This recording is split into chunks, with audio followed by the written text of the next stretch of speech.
Hello and welcome to Spy Hard's podcast. I'm Agent Scott, And I'm Cam the Provocateur. and we are continuing our deep dive into 1985's spy comedy, Spies Like Us, and we have a very special guest joining us this week. Yes, we are talking to Dave Thomas, Canadian comedy legend and actor, director, and writer, and the man who was responsible for co-writing this week's film, 1985's Spies Like Us. But not only that, I mean, you'll see Dave Thomas in a ton of other things. I mean, he co-starred and co-directed Strange Brew with Rick Moranis, and he also directed his own spy movie, The Experts, with John Travolta in 1989, and we'll get into that, as well as a little chat about Arrested Development and tons of Spies Like Us. So I think without further ado, Cam, let's roll to the big man himself. Hit that interview.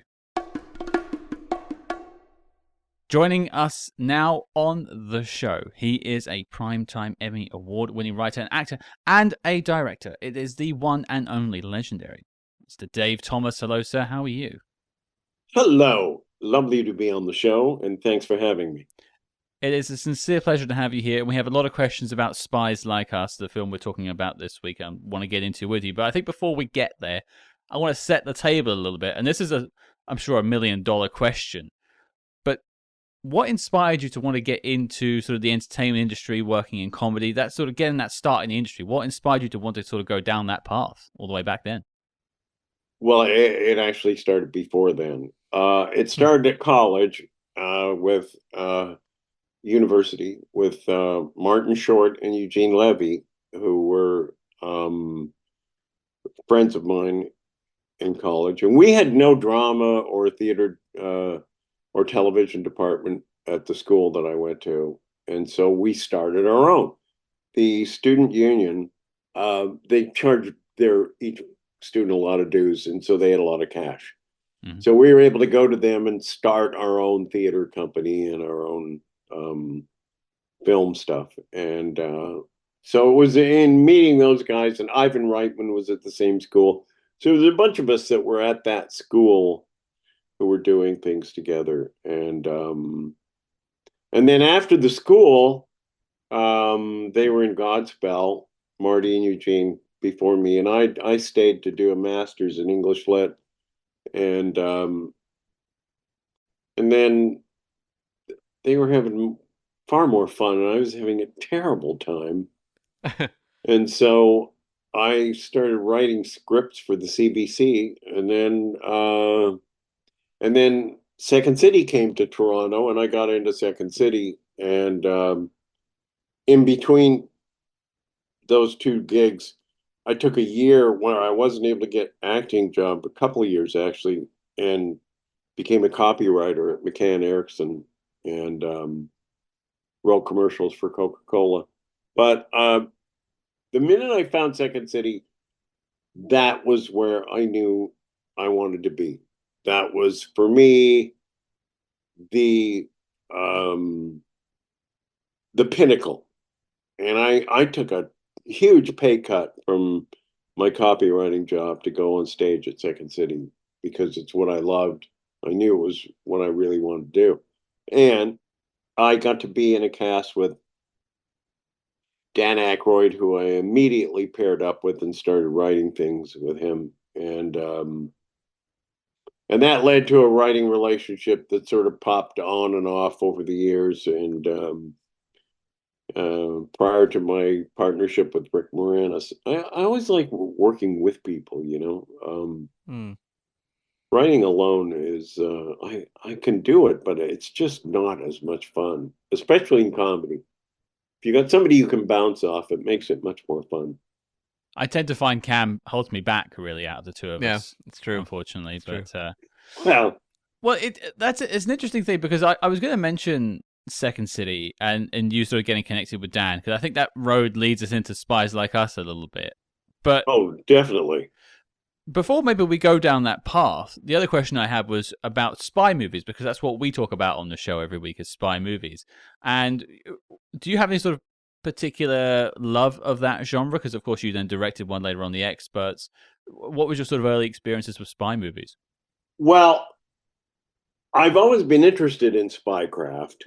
And then again, through my connection with Dan, because and the Spies Like Us thing, I became friendly with uh, somebody that worked in the operations of the Central Intelligence Agency, and he was he's retired now. His name is Gary Harrington, and he's on a show called Spy Ops. You can see him. He's featured on that show, talking about one of his undercover adventures in Afghanistan, where he was pretending to be a Canadian journalist.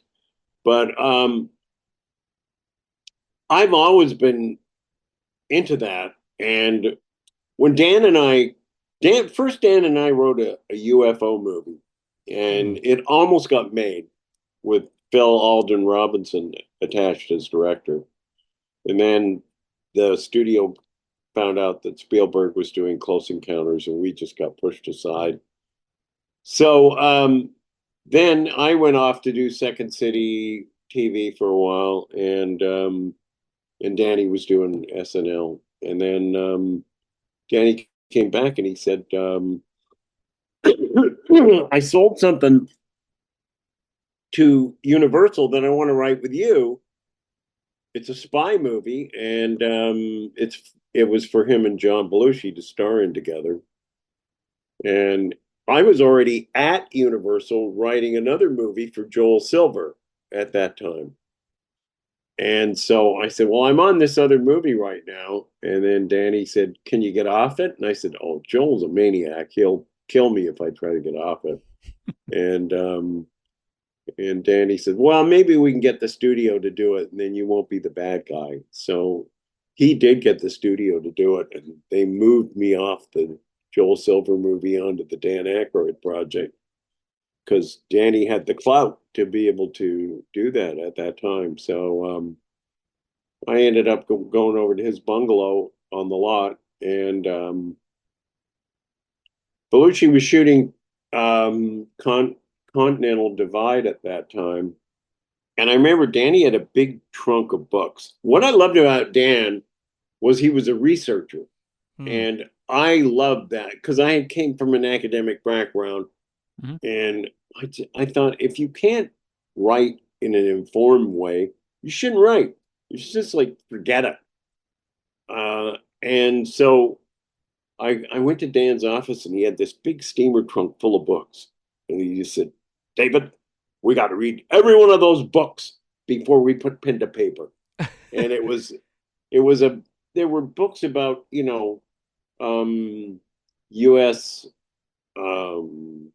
Sort of intercontinental ballistic missile technology, U.S. spy satellite technology, Russian mobile launch missiles, because they were really into those mobile launch missiles at the time, because they didn't have the submarine fleet that the U.S. had.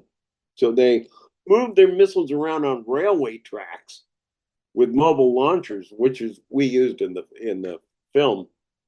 And I read a bunch of those books, and before we started writing, I said to Dan, we should do this, like, this should be like a kind of modern Man Who Would Be King. If we have that in our mind as our model. So we did. And then just as we finished, I had to go back to SCTV and do some more of that. And he was doing Blues Brothers, I think. And then John Belushi died before we could do. And so the project went into turnaround because it was for John and Danny. And I didn't hear about it for a couple of years. And then I got a call from Dan, and he said, "Dave, I think I got this resurrected at Warner Brothers, but Warner's wants these two guys to do a joke pass on it." And I said, "Oh, no, you're not going to do that, are you?" And he said, "It's the only way I can get it made." I said, "All right, well, you came to me with it, so it's your call. You do what you want." And so it was Babalu Lowell Gans and Babalu Mandel did a joke pass, and Danny said to me, "David, if you arbitrate, they won't get a screen credit, and they are not going to do it unless they can get a screen credit. This is the WGA Yeah. thing. And I said, I'm not going to arbitrate. I already got way more than I deserve for the work that I did on it. So forget it, you know. So he said, I'll make sure you get story by credit. And I said, okay, that's fine. So then he got it going with him and Chevy. And he attached Landis as the director. And then they offered me an acting part in it, but I was doing SCTV and I couldn't. Oh, okay. And and then about this is the kind of guy Danny is. About, I don't know, 3 years later, 2 years later, something like that, I get a legal letter in the mail.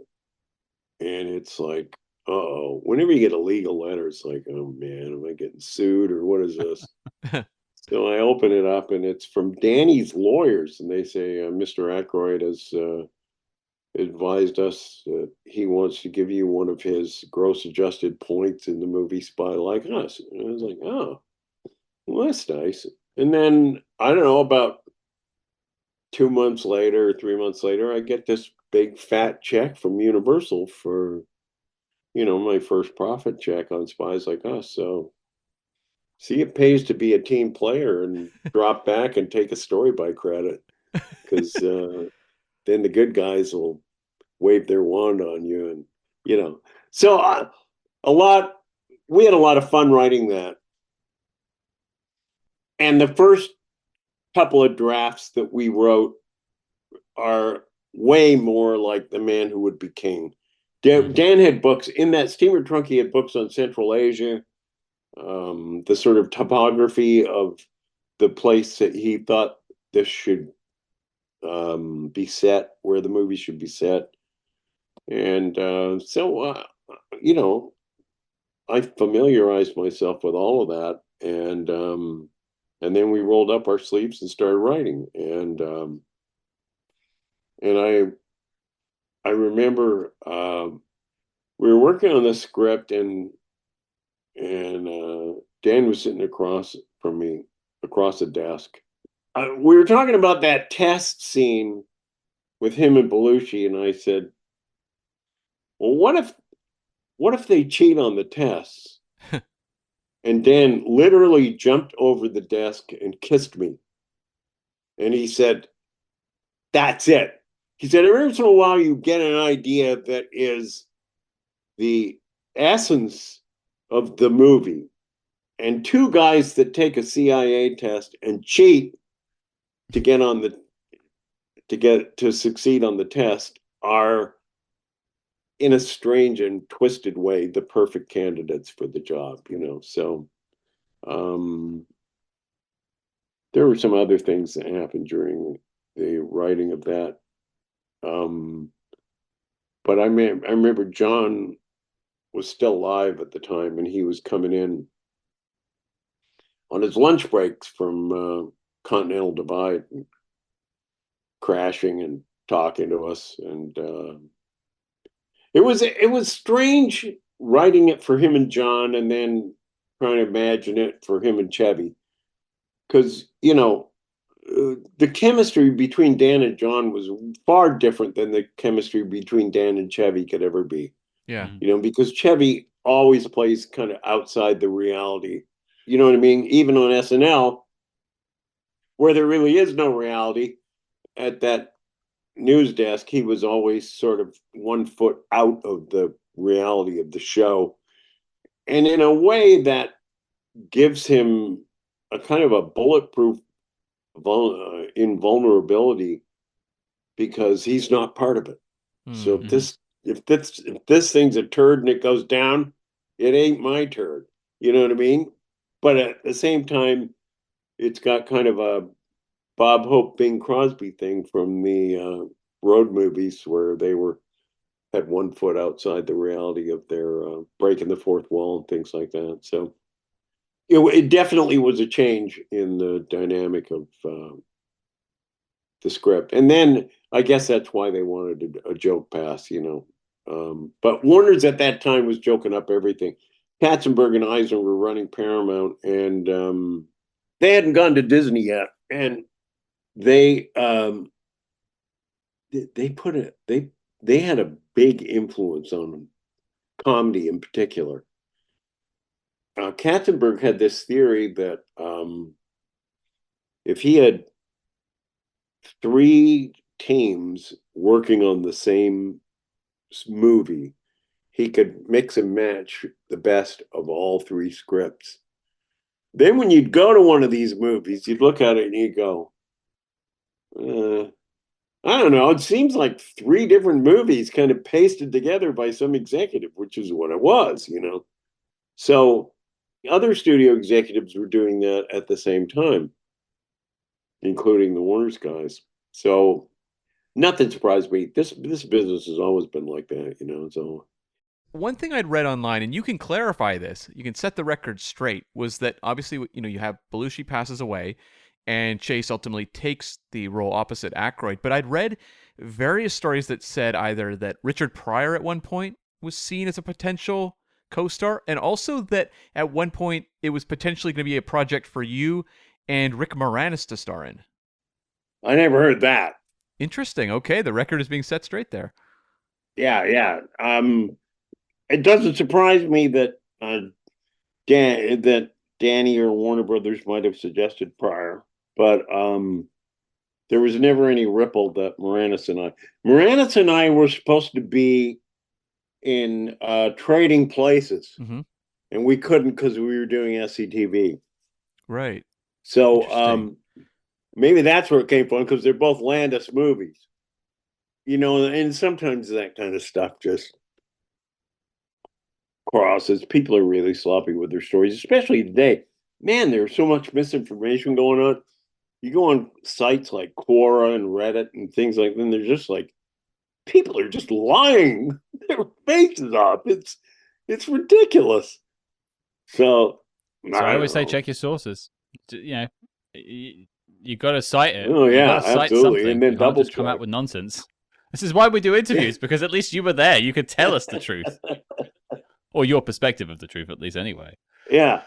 Well, that's all it would be too.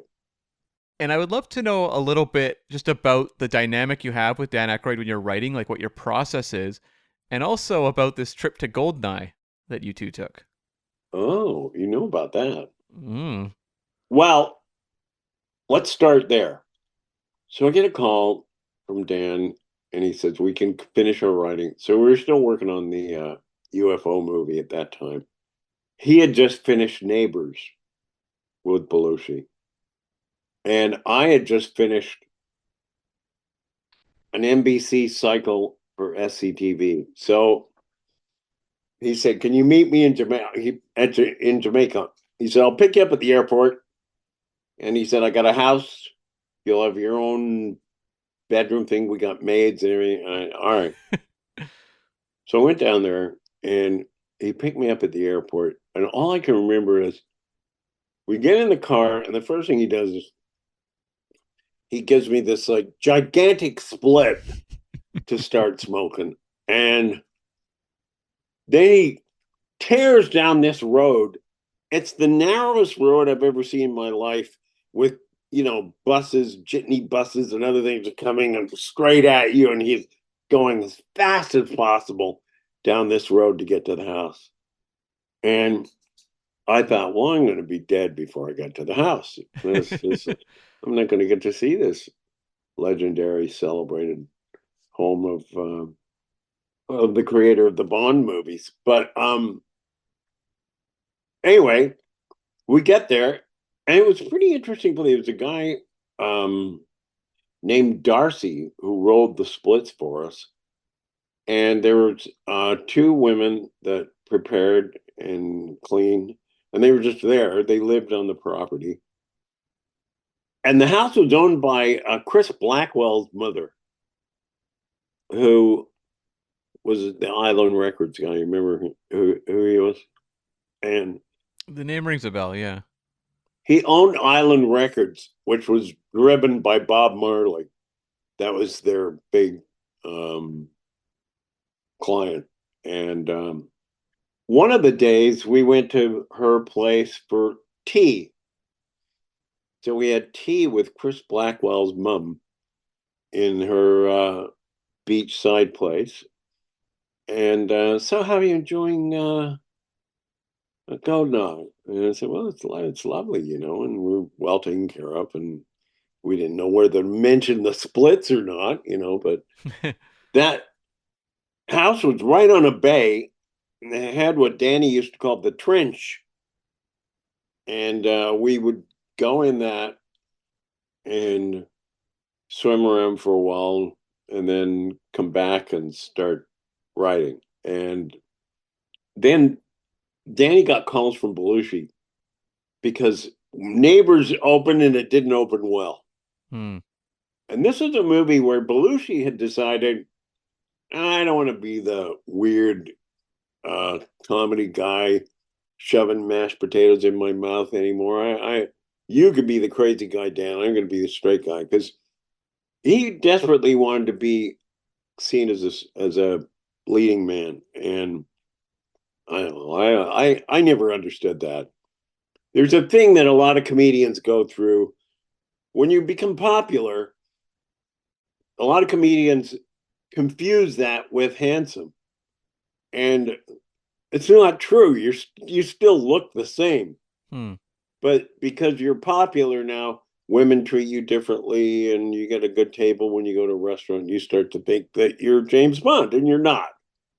So I saw a little of that when John was doing Continental Divide, and I thought, man, you're this short Albanian comic. I don't know. Maybe you don't have any mirrors at your place. I know what I look like, And it's really true that when you're on television, all of a sudden doors open for you that didn't before, and so I can see how people would make that mistake. But I think keeping your perspective is the hardest and the most important thing to do in the business. But so Belushi starts dumping on Danny for his choice of playing the straight guy, saying that he never should have listened to Dan and he should have played the comedy character, and that would have made the movie work. Well, I don't think it would have. I just think it was a weird movie. And what makes a movie connect on an opening weekend is like anybody's guess. You got 3 days to make it, and if you don't, then you get sidelined by the studios. And I went through that with The Expert, so I know exactly what it's like. When your movie doesn't live up to the studio's expectations. And it's odd because prior to Animal House, no comedy had ever made $100 million. And then all of a sudden, Animal House, now studios expected all their comedies to make $100 million. And if they didn't, they were considered failures. And by the way, the budgets did not escalate to 50, 70, 80 million. The budgets for comedies were still in the, $5 to $10 million range, with some of the bigger, more outrageous ones like Blues Brothers and some of the Landis things getting, more money. But basically speaking, the studio expectations was what rose. So anyway, I don't know what Neighbors did its opening weekend.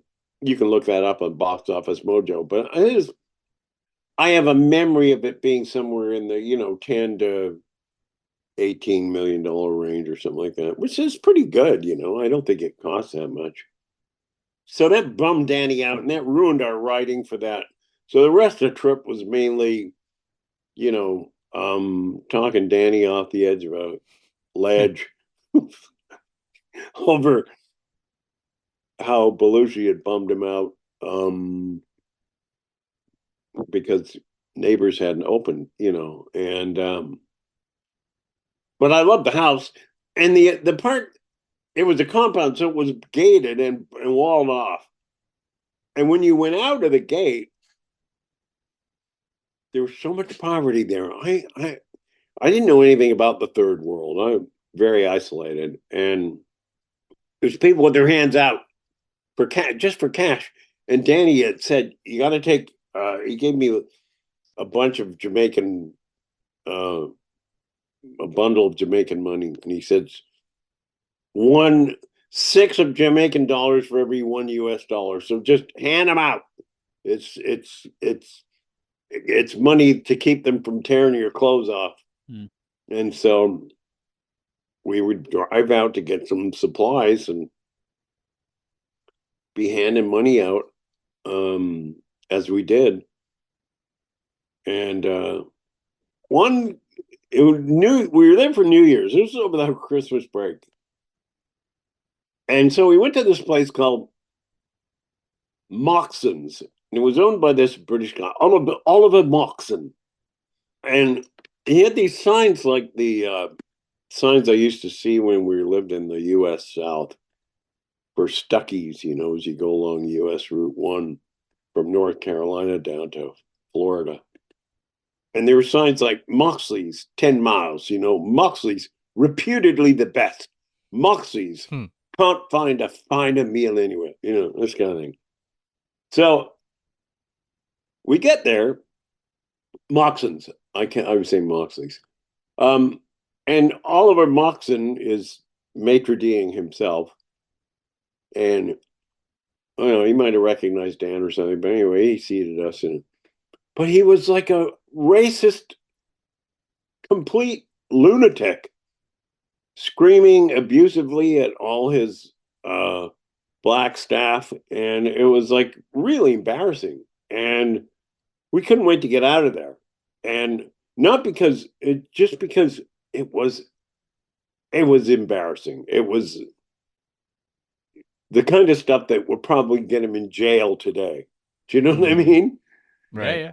So that was where we spent New Year's Eve. Moxon's, reputedly the best. Reputedly the most racist restaurant I'd ever been in. And then I came home. And so we didn't finish riding. And then we had to meet up again in Palm Desert. And I met Dan. He said, rent a car, take it 10 San Bernardino, and then go to Palm Desert. It's like near Palm Springs, and there's a place called the Two Bunch Palms. And so I'm driving along at night now, and then this is when it's become a much bigger place now, but it was just a little place that had a hot tub, like a hot springs pool grotto. And I'm driving along. I'd called Danny from the airport and said, I don't know how long it'll take me, maybe a couple hours. And I'm driving along, and I hear, David! And I screech to a stop. And I back up, and Dan's standing on the side of the road in his underwear. Just a pair of not boxer briefs, white, the other kind of briefs. And he says, come on, join me in the hot tub. So I was like, okay. So I pulled into the parking lot, and then I said, well, where should I go to get? He said, just take your clothes off and put them in the car. And I said, I'm not going in the goddamn thing naked. It's mixed. And he said, no, we'll just have your underwear on. So I went in there, and he was with Rosie Schuster, who was Lorne Michaels' ex-wife. And so they were like there, and he was writing with me, and she was out shopping or something. I don't know how she was spending her days. She's a writer, actually, so I don't mean to short sell her. Maybe she was writing something on her own. But then he got the flu, the worst, most violent flu of vomiting and diarrhea and he wanted to keep writing. And I wasn't going to go in the same hotel room as somebody that was that sick. because when he threw up, it was violent. It was like, the kind of stuff you would hear, in a prison or something. So I had a chair in the doorway. This is ground level, and it was like open to, so I could see the parked cars behind me, and then Dan lying on bed in front of me.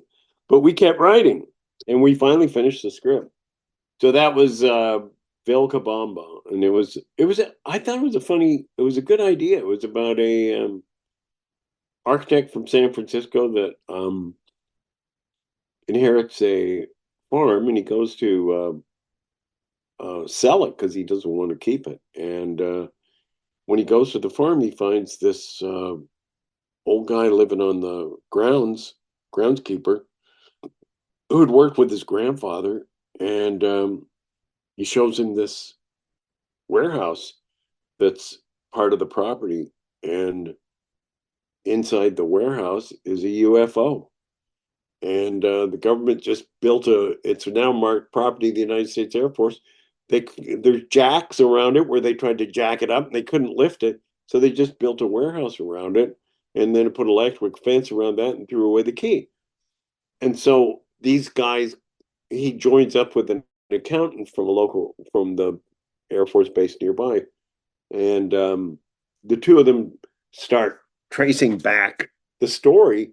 So it's kind of a Roswell type story, but different. And anyway, we almost got this going with Phil Alden Robinson, and then Spielberg went and ruined all our dreams for us. So It's funny that you go to the home of Ian Fleming, where so many of his stories were created, and it's actually the sort of UFO story that comes out of that one. It's not Spies Like Us. You'd think that's where it comes from. no, you're absolutely right. And Spies Like Us was written 100%, at least by us, by Danny and I, on the Universal lot.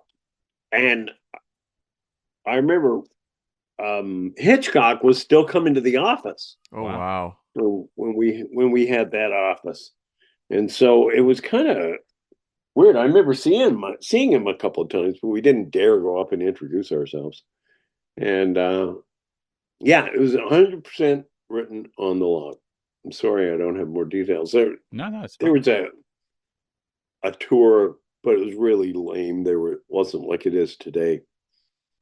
They just took a group of people in a kind of a tram down to the old Mexican town and the Western town, and a couple of street sets, and then dropped them off.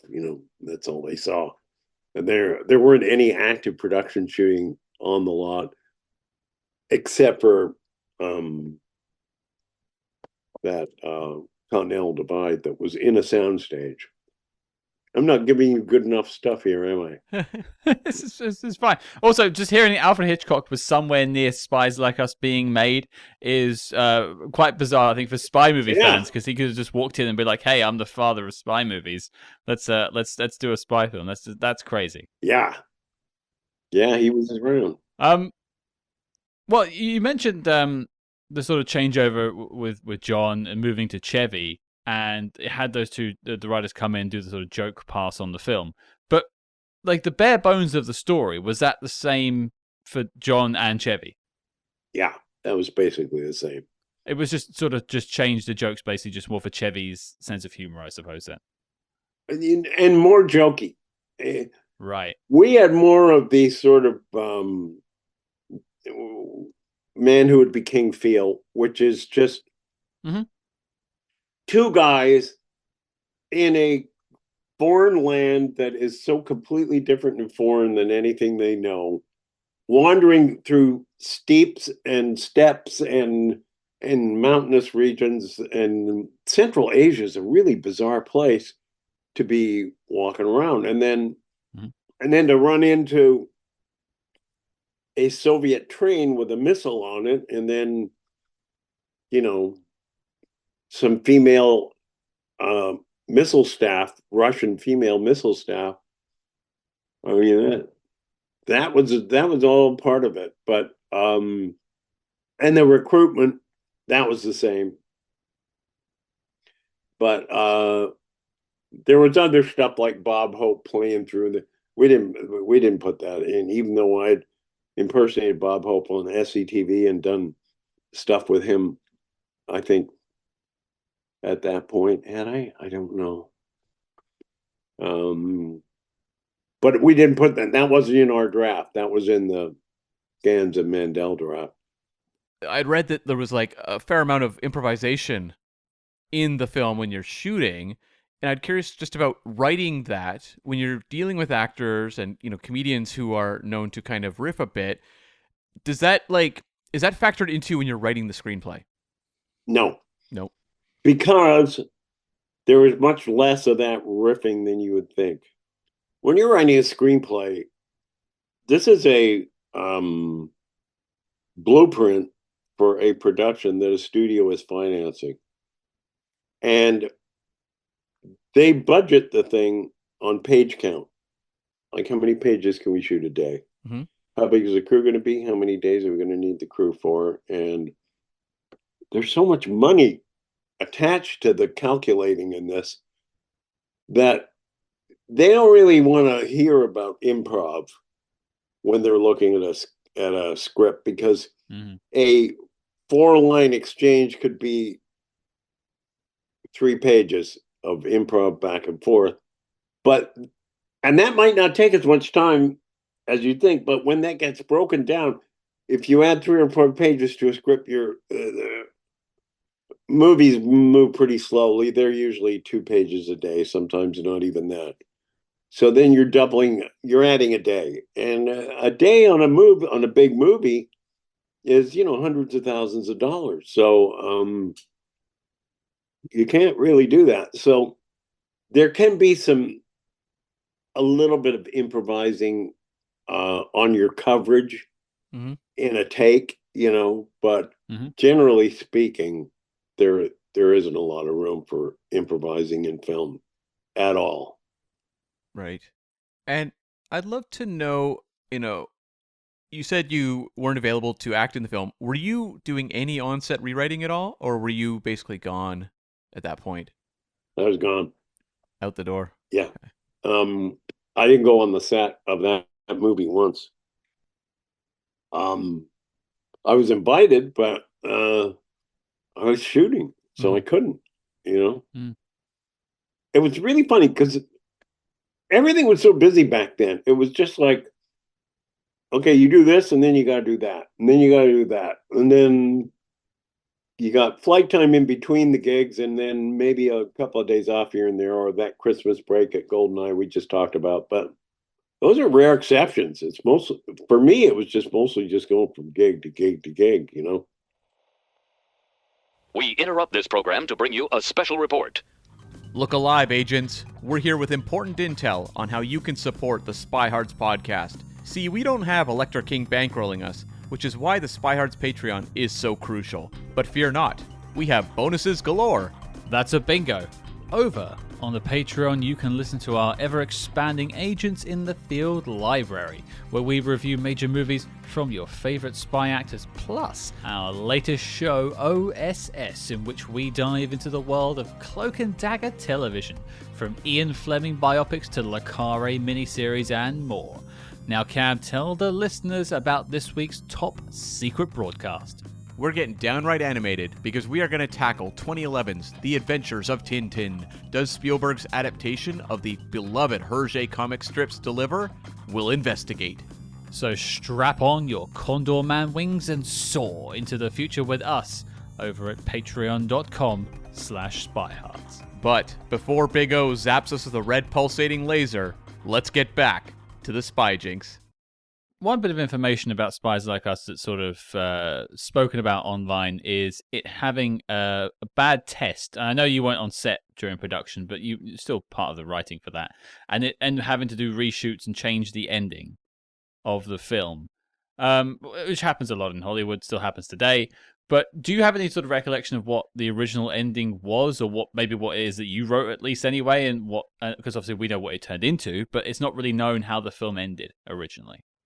Shit. Well, if I it's in storage now, but if I have the original drafts that Dan and I did, but I don't remember how it ended. I mean, it's a lot darker apparently. I think the missile is supposed to land and actually go off. Yeah,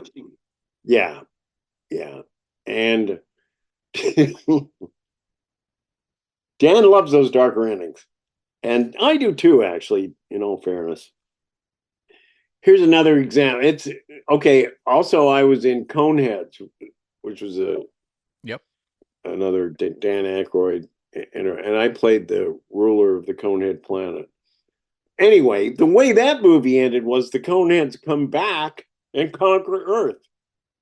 So Paramount tests it and it tanks. The testing does really badly. So I get a call from Bernie Brillstein. Dave, they need to do a reshoot of the ending of Coneheads. And I go, well, I'm up in Canada. I'm shooting another movie right. I'm prepping. I was prepping to shoot a movie I was going to direct. I say, I can't do it. He said, Dave, you got to come down and do this. It's pressure. And then I got a call from Lorne Michaels because he was the producer of Coneheads, and so they obviously wanted to shoot with me and the Conehead ruler because that's a contained set. Mm-hmm. So they don't have to go blow a bunch of money on all the extras and everything else. They just do me and Phil Hartman and Dan and a couple other people, and then they got it. Finally, I just said, okay, I'll do it if you give me some money, and some good money to come down and do this, because it's a real inconvenience. I'm jeopardizing another film that I'm prepping right now. You can take some time off during prep, but it's not good because you've got crew people waiting, with location vans trying to drive you to locations which you have to approve if you're directing and things like that. So it was bad, but I said I can only come for one day, and it's got to be a hard out. And I said, I'll give you the full day from 6 a.m. to midnight. That's a day and a half, really. I said, but I got to be out by midnight because I got to be on a plane. I got to be back in Vancouver in the morning. And so I said, all right, we'll do that. And so they did that. And then when I told them how much money I wanted, they said, we got to run this by the studio. And then the president of Paramount sends a message to Bernie Brillstein saying, tell Thomas he's got the money, but he's never going to work at Paramount again. And I laughed because Bernie Brillstein had a saying they used to tell us. He said, you'll never work there again until they need you.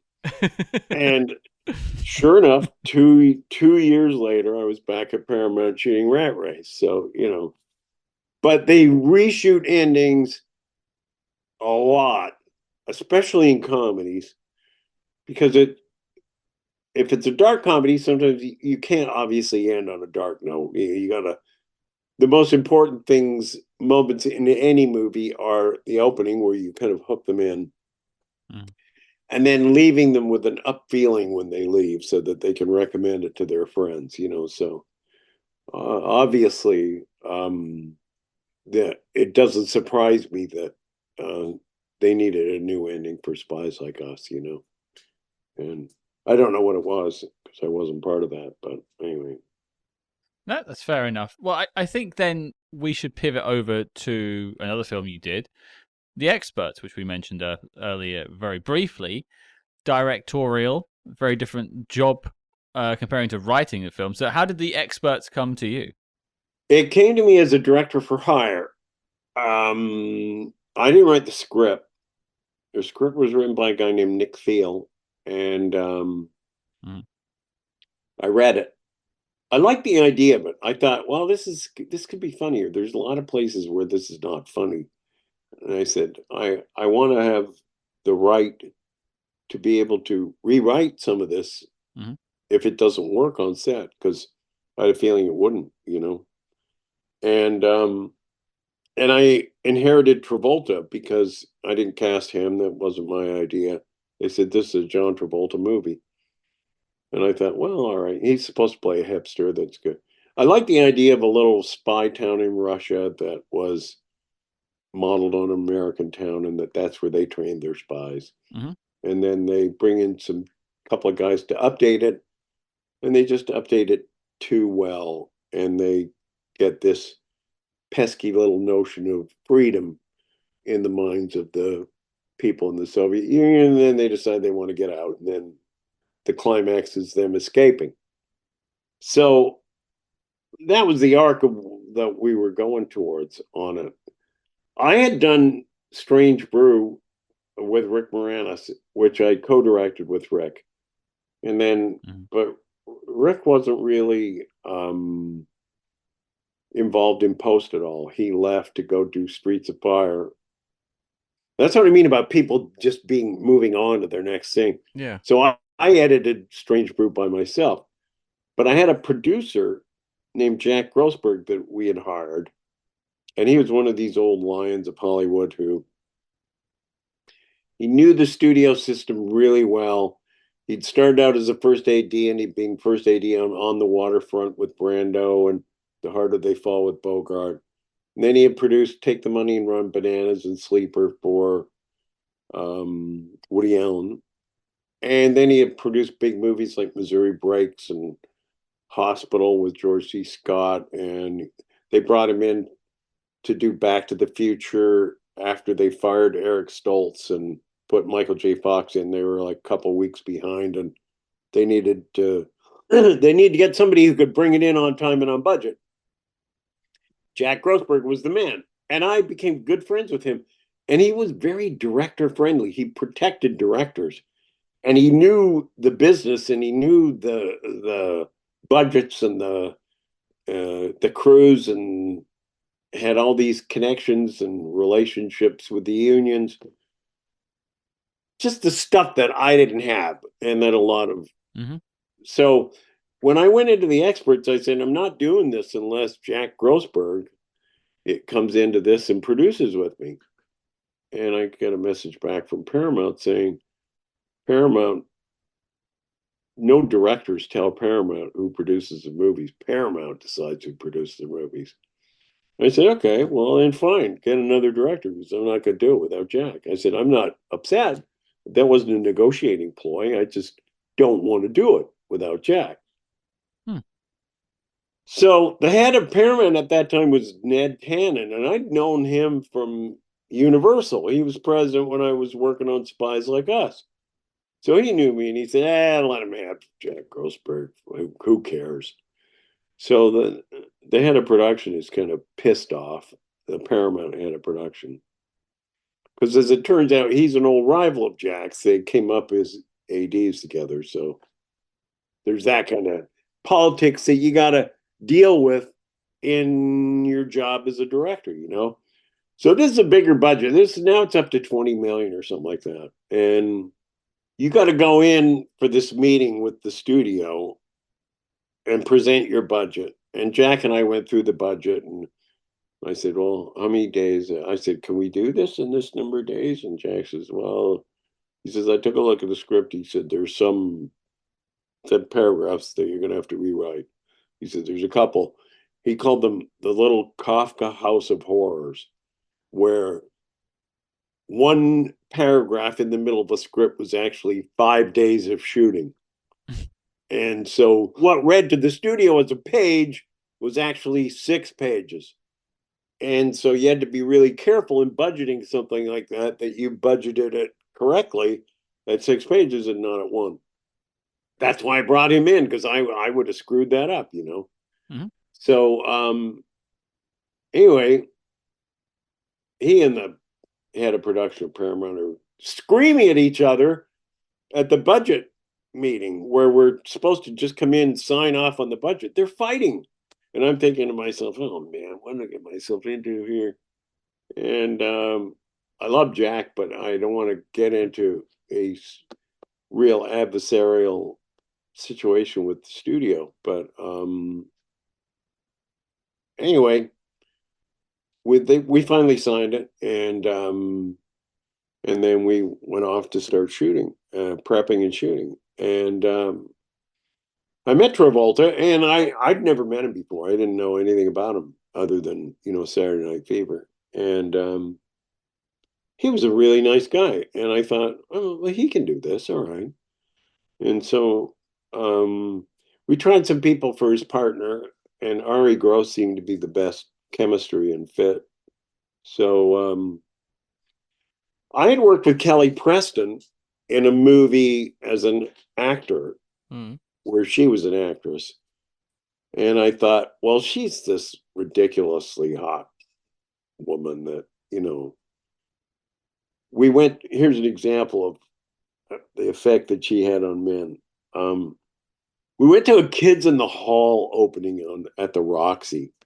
And I went in with Kelly just because I knew her. And she comes, and there was some other guys with us and a couple of agents and things like that. And she sees these Kids in the Hall sweatshirts, and she goes, "Oh, those are so sweet. I would love one of those." And just like wham, there's like 5 guys put their money on the counter to buy her a T-shirt. Do you know what I mean? Right. She could get anything she wanted. So I thought, well, maybe she can get Travolta. We'll see. And so they had a screen test together and had a real good chemistry. And so I thought, okay, I got that part solved. And now I just got to figure out how to deal with the Kafka House of Horrors. Jack put a DP on this,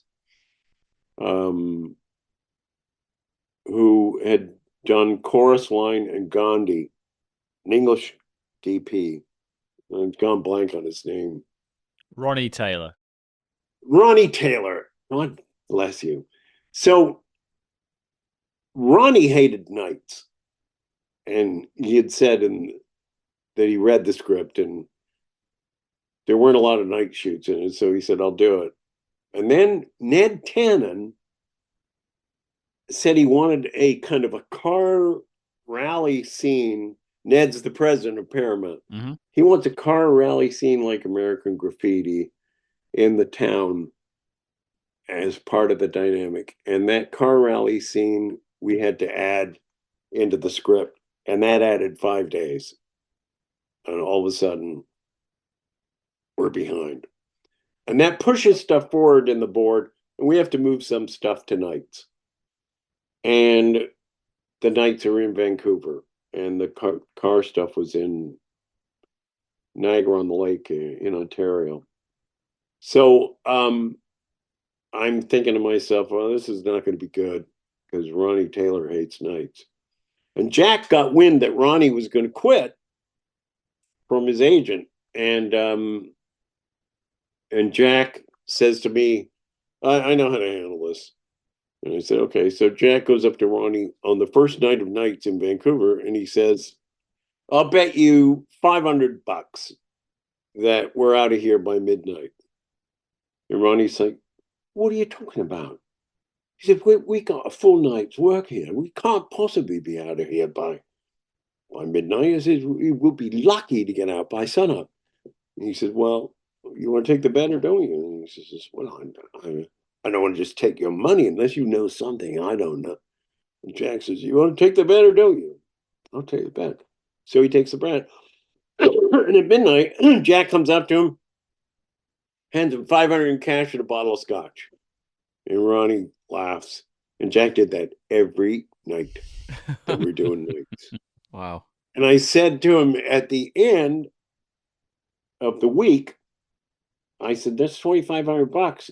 And Jack says, if I'd gone to his agent and offered him an extra $2,500 a week, he would have passed. He said, but you give it to him as brown bag money with a joke and some bottles of scotch. He said, you got him.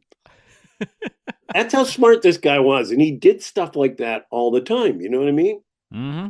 You understand? He would make deals where you would think you're out of money. And at one point, the studio was going through some changes, and there was a new guy that came in. Gary Lucchese came in as president. Now, Ned Tannen was still the boss, but Gary was a new president. And they found out that we had got 5 days behind because of that car thing that Ned had. And so they said, you're a week behind. That means you're $1 million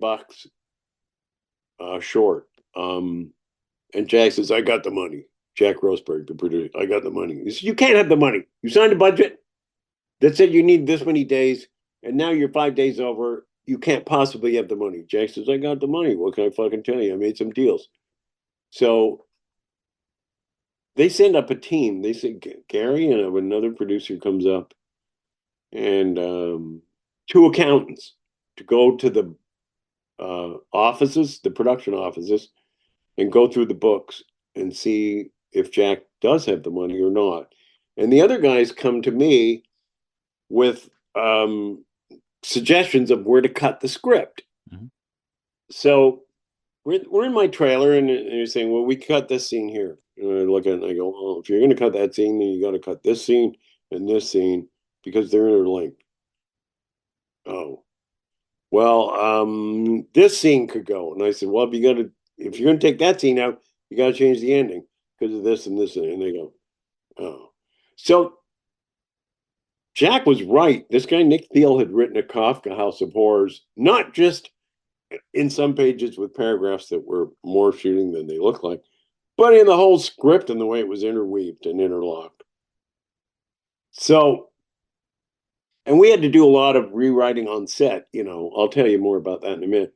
But anyway, this story ends as the accountants come out. The executives can't cut any of the script and are pissed off about that. The accountants come out and they throw their arms up and they go, he's got the money. They go, what? How can he have the money? And they're going to look like schmucks. They're going to go back to Paramount and they go, what he said was true. He had the money and we can't cut the script. And so they get in the car and they're ready to go. And the head of productions, his name was Roger Rothstein. And they get in the car and they roll down the window to say goodbye. He says, have a safe trip back, fellas. Hey, tell that schmuck Rothstein. He says, tell him, don't come back. Because if you do, you'll be $1 million over and you won't know where the fuck it came from. And he slammed the roof of the car and he walked off. I'm left standing there as these studio execs are just fuming and drive off with the accountants to go back to LA. Anyway, a lot of the stuff didn't work. And we put it on its feet. And I got to hand it to Travolta. He had good taste. He had a good sense of what would work and what wouldn't work. And some stuff that is in the movie still doesn't work, admittedly. But most of the bad stuff we fixed. And we would put it on its feet. And it would just be a turd. And we would go, oh, God. And everyone would know it, you know, and Ari Gross would be like, oh, God. And John was like, all right. John's very positive. All right, we can fix this. And I go to Ronnie Taylor. I go, what do you think? And he said, well, from the way you blocked it, he said, all I could do is soft lighting and then get it all pointed this way and then just get some keys when we get the particulars. And, you know, he said, give me 2.5 hours, 2 hours, and I'll have the whole thing lit, and then we can move fast. So that gives us 2.5 hours to rewrite. So we go back to Travolta's trailer and we rewrite. And we would bring it, we'd test it in the trailer and read it. And if it made us laugh, that's good. And then, but it was hard work because, you know, you got to be there early to do your shoot. And then you got to go into a rewriting session before you shoot, and then you got to shoot and make up for the time that you could have spent rehearsing or shooting earlier.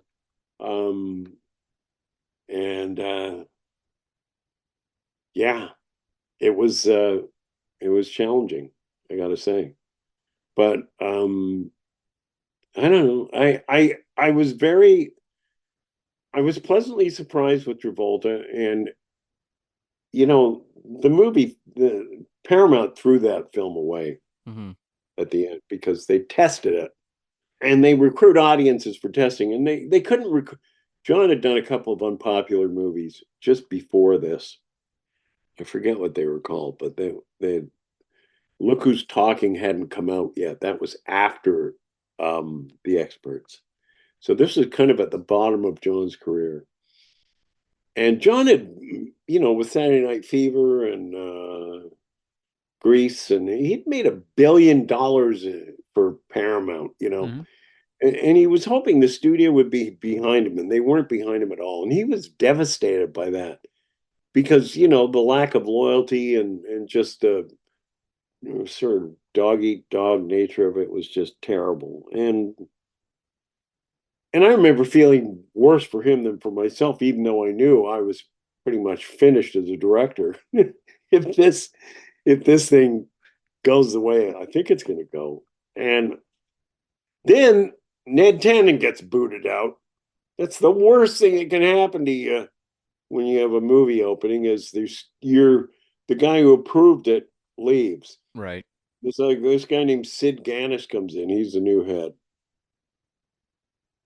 And he said he wanted to see me. So I go over to his office and he says, Dave, we're going to platform release The Experts. And I said, oh, yeah. What does that mean? He said, well, we're going to take it to a couple of smaller markets in Texas where John's last movie opened well. And if it does well, then we'll go wider with it. And I said, I see. So I said, can I ask you a question? He said, yeah. I said, if you're going to be testing this in markets where John's last movie did well and The Experts does well in that same market, what will you know that you don't already know about that market? And he goes, yeah, it doesn't work that way. Look, I have another meeting. So he basically just fuck off, get out of here. So I knew at that point that they were going to throw it away, and they did. And then Travolta flew to the opening in his own plane, his Hawker 125. I flew in that with him a few times, and he flew Kelly and Ari to the opening, and they attended it, and it was sad. It was terrible that they threw it away like that. So it made all the money that it made in video, you know what I mean, in home video, because I think it only opened in 2 or 3 theaters, and it's like that's the game that studios play. What a lot of people don't realize about movies is when your movie has a $20 million budget or $100 million budget,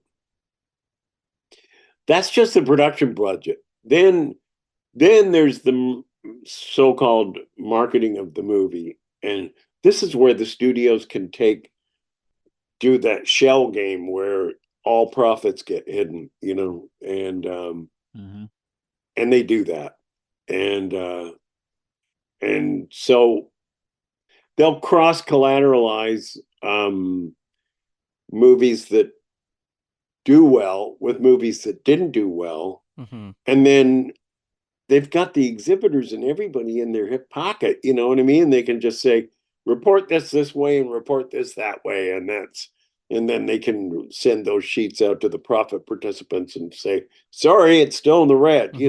We still haven't made the money back. It's really hard to quantify unless you do media buys for a living, what the studio might have spent in promoting and advertising a movie, so that's the sort of stuff behind the scenes of it. I had a great time with John, and John flew me up in his private jet from LA. So I got to go down and spend time with my family and then come back up to the set because he could do a turnaround like that. He's a really good pilot. And, I felt safe with him. And and the cast was just a nice, sweet group of people, and we've forged our way through this. I hired Bill Murray's brother as Brian, who's a friend of mine, and he worked on SCTV with me.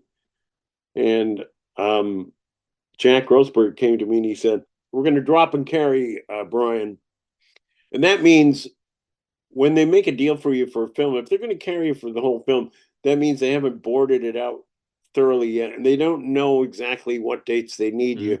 So they're going to block you out for all the dates, and then they got to pay you for all those dates. Mm-hmm. So obviously they don't want to do that if they can get away with it. So Jack had boarded it out now, and he knew he could block and he could drop and carry Brian. I said, "I don't want to drop and carry him." He said, "What?" I said, "I need him." I said, "I might need him." I made this up. I just said I might need him on days that I don't know. I could put him in some other scenes, and Jack just looks at me. He goes, "He's your buddy, isn't he?" And I said, "Yeah." He said, "Okay, we'll carry him. We'll carry him for the whole show." So, you know, there was another comedian on that in the cast, Rick Dukeman, who one night took everybody to a comedy club and got Travolta to get up on stage in front of everybody. And this guy, Dukeman, he was an accomplished stand-up. So being a stand-up is its own little thing, you know? It's like these guys typically, before they really hit it, they've all spent 10 years on the road in sort of different horrible little venues and so anyway, Rick was kind of a very dark, kind of a hard ass guy. He got Travolta up on the stage and he embarrassed him. And John was just good natured about it, handled it really well. And because he was this sort of bulletproof matinee idol, he handled it. But I heard about it from some of the crew the next day, and I was really pissed off at Dukeman. Because it's like, come on, man, you were supposed to be a family here. Mm. And you're taking our lead and you're trying to like show you're better as a stand-up. We know you're a stand-up. Don't be an. So anyway, I come to the set after hearing this, and I'm really mad. And I said, "Where's Dukeman?" They said he's in Travolta's trailer, and that's another thing. Like, what you're like sitting in Travolta because Travolta was just this nice guy. If you came to his trailer, he wouldn't kick you out. Yeah, but it was like it's there's a sense of decorum where you gotta be respectful on the set, you know. Anyway, I walk into Travolta's trailer and I just see Dukeman right away. And I said, "Pack up your stuff and get the fuck out of here." He said, "What?" He said, "I'm in stuff today." I said, "Not anymore, you're not. I just wrote you out." I said, "What you did last night sucks." And I said, "You can't do that. We're supposed to be a family here. And that just tells me you're not a team player. And so team players, I don't want them around." I said, "If I need you in other scenes that I got to have you, I'll let you know. But for now, you're on hold. Go home." And so I didn't even know Travolta was in the trailer. I thought Dukeman was inside his trailer, but because I was like looking at this end of the trailer. And then I turn around and I see John, and John's just sitting there like this, you know. And I said, "Oh, well, John, I'm sorry that you had to see that." And John just smiled. He said, "No, I respect strength in a director. It's fine." And I said, "All right." So I left. And so, you know, there's stuff that goes on sets that isn't on the screen. It's like an iceberg. And there's this stuff that the audience sees. And then there's all this other shit that goes on, you know, that is part of the making of the movie that that you don't know about, you know. And James Keach, for example, was the producer of the movie, and he's an actor. And he wanted to be the co-star with Travolta. Well, he's not the right look, and he's not a comedian. He's not funny. That's the main thing, is he's not funny. Ari Gross is funny. So I remember I came to the office during pre-production, And his secretary said, James needs to see you in his office. And I was like, all right. So I went to his office, and he's sitting there in his office, and he goes, what's the meaning of this? And he hands me the trades. It's like the Hollywood Reporter. And I said, it says, Keach co-stars with Travolta in upcoming experts.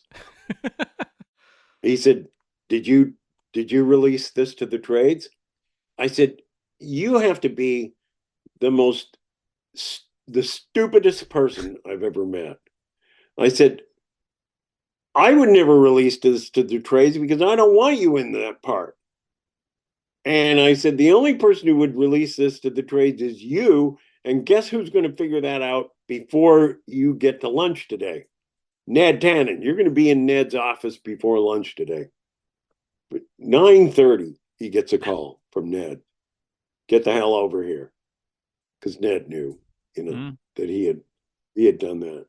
So then he comes to me and he says, well, I decided that the role of producer is a big job, and that part would have been too big for me. So instead, now I want to play the role of Mr. Smith. And I had already earmarked Charles Martin Smith for that role. He's a good actor. He was in The Untouchables. Mm-hmm. He's done a lot of movies. And he could handle, he was the right look. And so now I'm pissed. And so I go over to Ned's office and I said, okay, thanks for chewing him out for putting that thing in the trades. But now he wants to play the role of Mr. Smith in the movie. And Ned says, well, who do you want to be in the role? And I said, I want Charlie Martin Smith. And Ned goes, oh, yeah, I like him. He's a good actor. And I said, okay. So Ned says, just go, I'll take care of it. I said, what are you going to, he said, just go, I'll take care of it. So then the next day I come into the office and Keach's secretary says, Jim wants to see you in his office. It's like, oh God. So I go in his office and all the shades are drawn now. He's just sitting in there in the dark. And he says, I've been thinking more about this, and I realized that the role of Mr. Smith is a big role, and the role of producer is a big job. And it's going to pull me away from my job as producer. And I said, I'm trying to be nice, and I said, well, that's a big decision, and I think a wise one, because it is true. The job of producer is a big job. And so he said, so now he said, I want to play Yuri. So he says, I said, what? I had somebody else in mind for Yuri. So now I go back to Ned. And I said, now he wants to play Yuri. And Ned said, so let him play Yuri. I don't give a fuck. He said, listen, he says, the producer of the movie, he said, he obviously wants to be in it. You hate him. He says, I don't hate him, but I don't care about him. He said, let him be Yuri. I don't care. So I said, all right, he's going to be Yuri. So I knew that James wore a toupee because he had been in this movie with Bill Murray. And Brian, Bill's brother, had been with him in France when he bought this really expensive toupee. It was like $3,000, which back then is a lot for a hairpiece. And so I said to him, so you want to be Yuri? I said, well, just grow your hair out and make it get a brush cut, because Yuri's this Russian pilot and he should have a brush cut. And then I just walked out and left him with that dilemma. And to his credit, he goes out and pays a wig maker in LA to make him a brush cut hairpiece. And it was a really good looking hair. I couldn't fault it. So I was like, I had no idea. I had no idea when I watched it earlier. Me neither. That it was a wig. You got me there. yeah, it's a wig. It's a wig. Yeah. And I added that thing with him on the plane, jumping up and down on the ailerons to loosen them. And he said to me, he said, I want to do my own stunt there. And I said, it's all right with me. And Grossberg says to me, are you out of your fucking mind? I said, what do you mean? He said, I know you don't like this guy. He said, but you're trying to kill him now. You're trying to put him on the wing of a moving DC 6 and jump up and down on the ailerons. I said, well, he's going to be roped. He's going to have a safety harness. And Jack says, I'm not going to allow it. And finally, he got in the thing, and then Keach did actually get out on the wing for some of it and do some of it himself. So there's these kind of dramas that that go on behind the scenes in movies, and we shot that little town in Niagara on the Lake because it looked like a Norman Rockwell 50s town. Mm-hmm. And the only part that was really hard was the car stuff. We ended up cutting a lot of it because it just was a stupid add-on that the president of the studio made us add in, and it was, by then I was like, it was hard to get the shots and the budget for the airplane stuff at the end. That was challenging, and I found that difficult. But I also found out during the experts that that's not the kind of movie I should direct. I don't like directing that kind of movie. I don't mind a comedy movie like that's set in a hospital or set in a location where it's mainly talking heads, and I can concentrate on getting the dialogue and the comedy right. I think I can bring that kind of a contribution to a movie. But a movie that's about action sequences and shooting guns and stuff like that's not me. That's not what I do well. And so you're allowed in Hollywood, if you get on a certain on enough of a run, to kind of fail up and then find your own level, And so that was what that was for me. I was done with directing after that for a while. I didn't go near anything.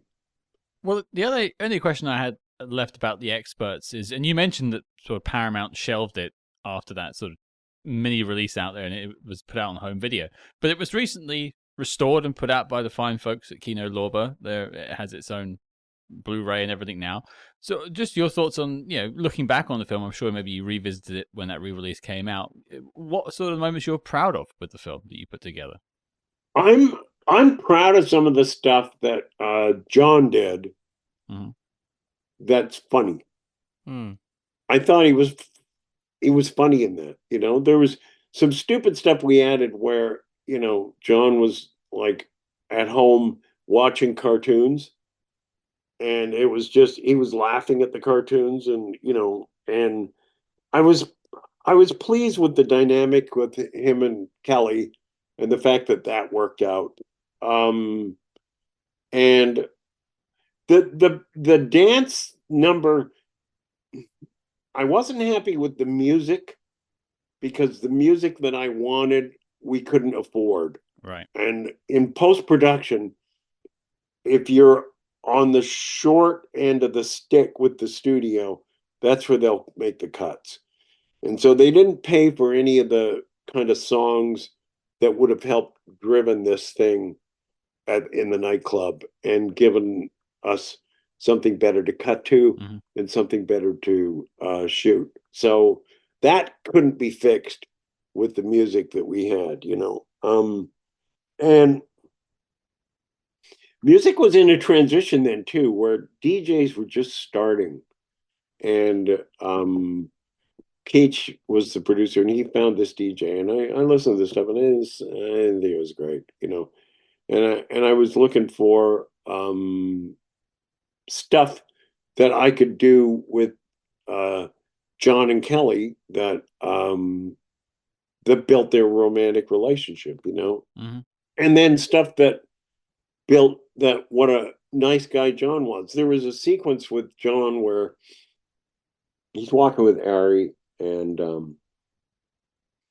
Ari is saying something about he split up with his girlfriend, and John says, well, I didn't like her. She was not much anyway. And he goes, wait, you told me you loved her. And now you're telling me you don't like her?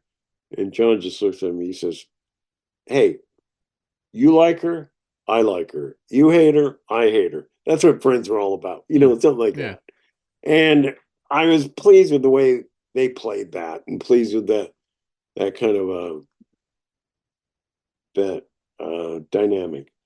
What did you guys like about it? Obviously, you watched it. Did you like it or not? And you can be honest with me because I can hear it. No, we spend our lives watching spy films, so analyzing it was sort of something we do best, I'd say. And I agree with what you said. Actually, I think the premise was the best part. I think the idea of this sort of like Russian sleeper town where you train agents is very much like I don't know if you ever saw the River Phoenix film Little Nikita, came out the year before, '88, and that's like kind of like it's almost like the flip reverse of that, where it's the Russian sleeper agents in an American town, and they're activated the other way around. And so it's a nice twist on its head of that. And I really like the premise, and I think John Travolta's it's John Travolta. You put him in a film, there's good. It's got that you said matinee idol, it's that leading man charisma. So I think you've got all that going for it, and I think.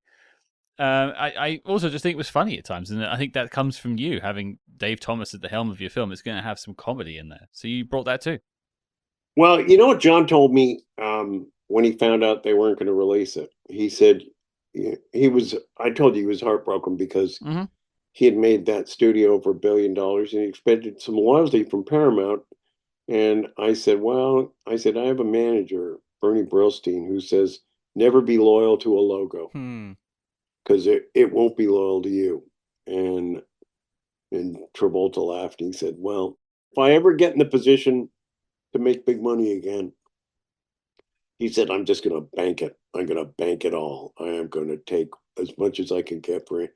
So 3 of his big movies, and I called him and said, good for you, buddy.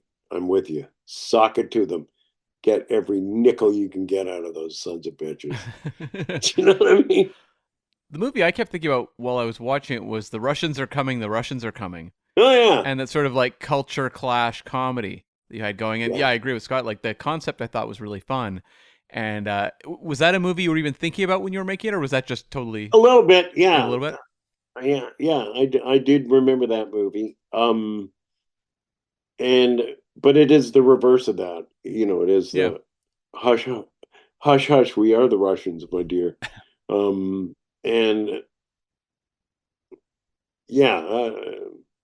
it's also so long ago too. My God, that's the other part of it that's really hard to picture myself back there and reimagine what it was like. Well, maybe something that's a bit more recent then. When I was going through your filmography, I realized that I'd seen you in something far more recently that's spy-ish, and that is Mitch Hurwitz's Arrested Development. Yeah.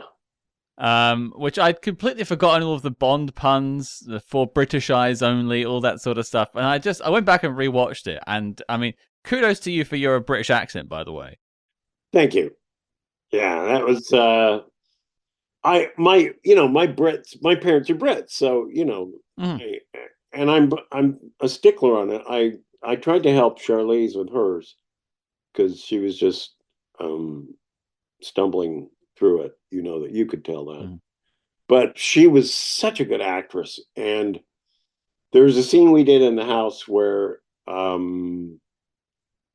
thought it was a throwaway scene because it was just the 2 of us, and I knew enough about television comedy that anytime you have 2 guest stars in a scene, that's possible cutting room floor fodder because, if one of the principal cast isn't in the scene with you, then it's not furthering the action of the story or the action of the series. And so it was just 2 of us.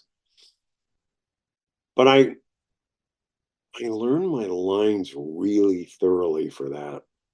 And then I just threw away the rehearsal and trying to fake Charlize out, just to see what she would do. And then when we went for a take, I came at her really fast and hard with all my cues. I just knew it, was on it. And she was right there, matching me move for move and topping me in places. And I started improvising because I thought, well, let's see if you can do this, Mhm. And I mimed a bunch of locks on the door, and then she went and unlocked them, and in the same sequence that I was looking, I was going, "Ooh, aren't you?"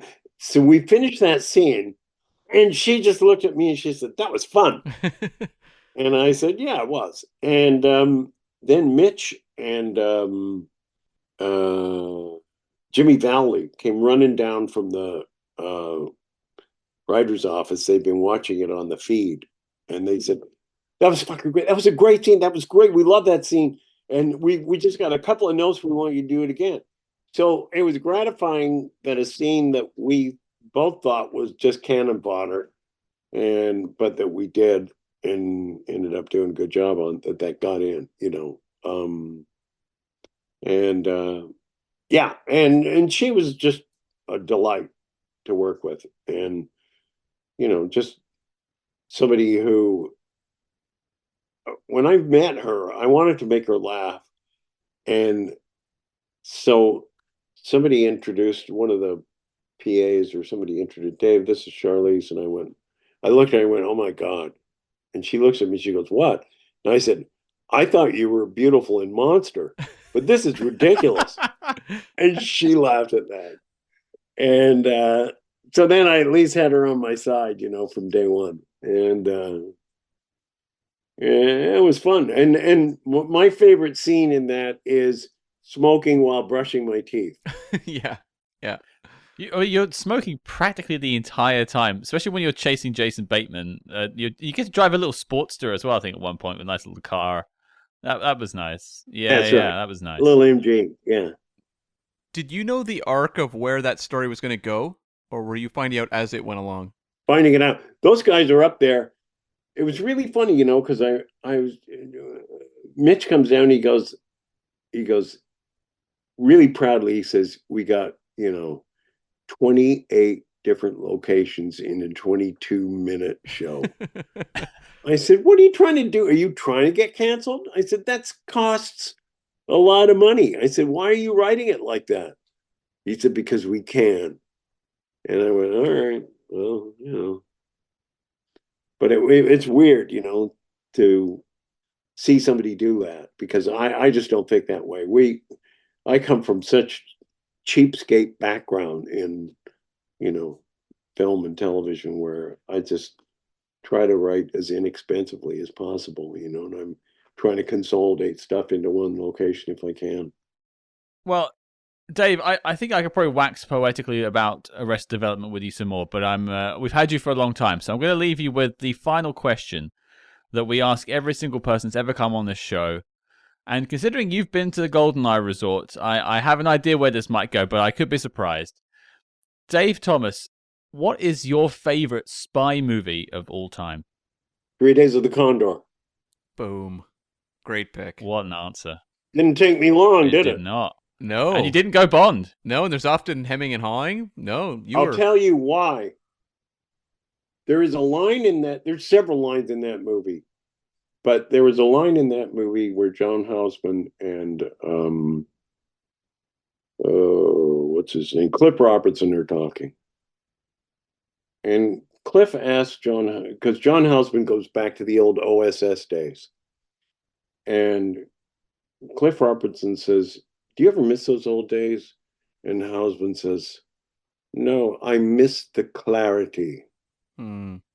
And it was like, that was like a real crystallization of where things have gone in spycraft, because there was a clear cut enemy back then. Mm-hmm. It was, Adolf Hitler and, the emperor in Japan. And but it was mainly Hitler. And so you knew who you were up against, and you knew who you could align your forces, and you knew where the morality of what you're doing was, and you weren't second guessing yourself. And then it just got so messy after that. And so I love that scene at the end, because I worked with Von Sydow.